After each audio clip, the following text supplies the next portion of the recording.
Ashok Lalan BS6-ൻ്റെ pump നമ്മൾ അയക്ക് വന്നു. എന്താണെന്ന് വെച്ചാൽ ഓയിൽ ലീക്കാണ്.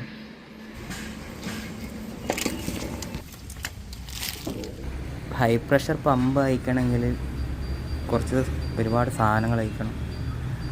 ടർബോന്ന് വരുന്ന ഇല്ലറ്റോസും, പിന്നെ കംപ്രസർ പൈപ്പ്, റേഡിയേറ്ററിൽ നിന്ന് വരുന്ന കൂളൻ പൈപ്പുകൾ, പിന്നെ EGR-ൻ്റെ പൈപ്പ്, ഡീസൽ ഫിൽറ്റർ അയക്കണം. ഡീസൽ ഫിൽറ്ററിൻ്റെ ഫൗണ്ടേഷനും കൂടി അയക്കണം അടിയിൽ നിന്ന്. അങ്ങനെ പമ്പും ടൈമറും അയച്ചെടുത്തു.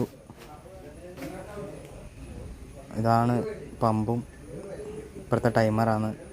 BS6-ൻ്റെ കുറച്ച് ഹെവി പമ്പാണ്. ഇനി ഞാൻ ക്ലീൻ ചെയ്തിട്ടൊന്ന് കാണിച്ചു തരാം.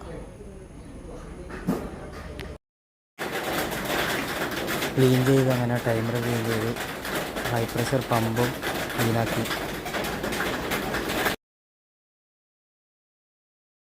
ഇത് ബോഷിൻ്റെ പമ്പാണ് വരുന്നത്. പിന്നെ CB 2820 അങ്ങനെയാണ് മോഡൽ. എൻജിൻ്റെ ബ്ലോക്കിൻ്റെ അവിടെയും ഫുൾ ക്ലീൻ ചെയ്തു. ഇനി ഫിറ്റ് ചെയ്യണം. അങ്ങനെ അശോക് ലാലൻ്റെ BS6-ൻ്റെ പമ്പ് ഫിറ്റാക്കി കഴിഞ്ഞു.